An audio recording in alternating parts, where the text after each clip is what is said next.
तुळजापूर तालुक्यातील शिंदे सेनेचे शिवसेना तालुका प्रमुख अमोल जाधव यांचा आज वाढदिवस.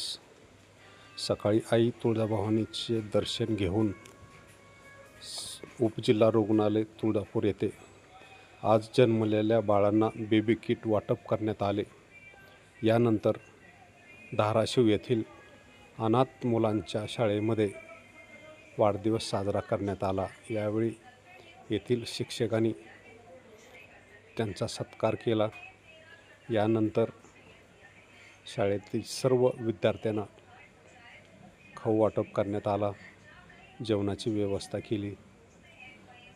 तालुका प्रमुख अमोल जाधव यांना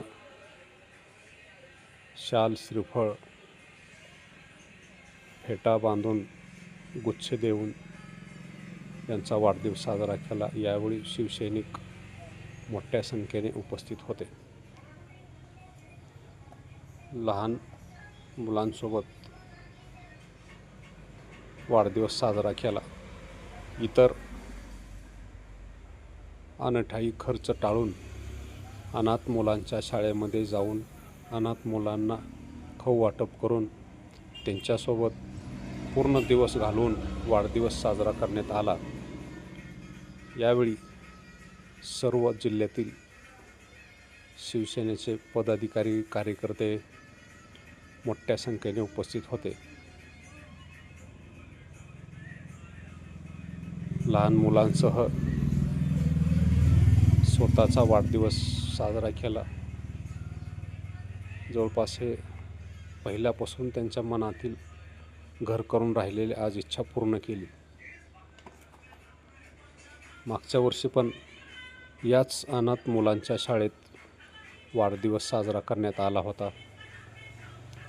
आज पूर्ण या शाळेमध्ये आनंदाचे वातावरण. म्हणजे जो हिंदू हृदय सम्राट शिवसेना प्रमुख माननीय बाळासाहेब ठाकरे धर्मवीर आनंदीगे साहेब यांनी जो एक संदेश घालून दिलेला होता, 60-80% समाजकार्य आणि 20% राजकारण, हा वसा पुढे घेऊन जात आपले महाराष्ट्राचे लाडके उपमुख्यमंत्री एकनाथजी शिंदे साहेब व धाराशिवचे पालकमंत्री मान्य प्रतापजी सरनाईक, शिवसेनेचे उपनेते तानाजी सावंत, चौगुले साहेब, जिल्हा प्रमुख मोहन पनुरे यांनी जो आमच्यावर जो विश्वास ठेवला, तो समाजकार्य प्रत्येक गोष्टीत आपण कुठंतरी समाजासाठी किंवा सार्वजनिक हिताच्या गोष्टीसाठी आपण उपलब्ध कार्यक्रम करून तो एक चांगला कार्यक्रम घ्यावा असं पहिल्यापासून हिंदू हृदय सम्राट शिवसेना प्रमुख बाळासाहेब ठाकरे संकल्पना होती. तीच संकल्पना आम्ही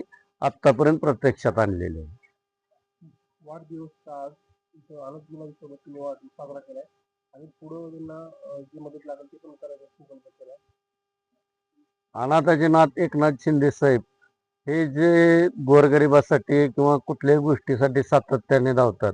आपण त्यांनी जरी गुलाब दिला तर आपली गुलाब द्यायची परिस्थिती नाही, पण गुलाब नसून आपण पाकळी का होईना ह्या संस्थेसाठी काही मागितलं तर आपण देण्यासाठी कटिबद्ध आहोत. हे आपण आता अभिवाचन दिलेलं.